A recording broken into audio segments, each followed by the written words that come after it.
লক্ষ্য এবং উদ্দেশ্য একটাই, জনাব তারেক রহমান রাষ্ট্র সংস্কারের যে ৩১ দফার প্রস্তাবনা দিয়েছেন, এটা আমরা যেমন দলের প্রত্যেকটা দায়িত্বশীল নেতাকর্মী এই ৩১ দফা সম্বন্ধে আমরা জেনেছি, বুঝেছি, যেই জ্ঞান অর্জন করেছি।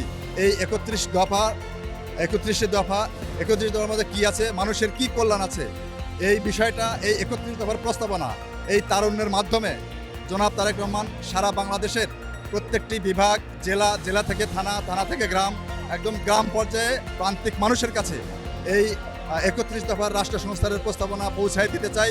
ওনার উদ্দেশ্য এই রাষ্ট্র সংস্কারের যে ৩১ দফার প্রস্তাবনা, এটার মধ্যেই বাংলাদেশের মানুষ, সাধারণ মানুষ যেই রকম নতুন বাংলাদেশ আশা করে ৫ই আগস্টের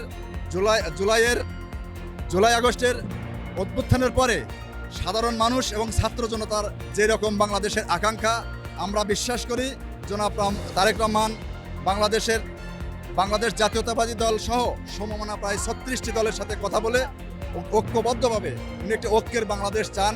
সেভাবেই ঐক্যবদ্ধভাবে যেই রাষ্ট্র সংস্কারের প্রস্তাবনা দিয়েছেন, এই রাষ্ট্র সংস্কার প্রস্তাবনার মধ্যেই বাংলাদেশের সাধারণ মানুষ, ছাত্র জনতা যেরকম নতুন বাংলাদেশ আশা করেন, যেখানে দুর্নীতি থাকবে না, যেখানে মানুষের মধ্যে মানবিক আচরণ থাকবে, রাষ্ট্রে সুবিচার থাকবে, ন্যায় বিচার প্রতিষ্ঠা হবে, এই সমস্ত কল্যাণ রাষ্ট্র হিসাবে প্রতিষ্ঠা পাবে এই ৩১ দফা বাস্তবায়ন হলে।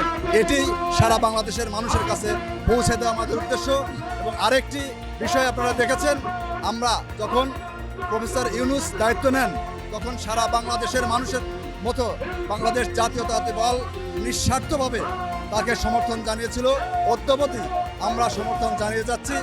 আমরা চাই যে উনি যেরকম মানুষের কাছে যেই কমিটমেন্ট নিয়ে বাংলাদেশের দায়িত্ব নিয়েছেন, নির্দিষ্ট সময়ের মধ্যে বাংলাদেশ জাতীয় সংসদের নির্বাচন দিয়ে নিরপেক্ষ এবং স্বচ্ছ নির্বাচনের মধ্যে দিয়ে সাধারণ মানুষের ভোটের অধিকার প্রতিষ্ঠা করবে।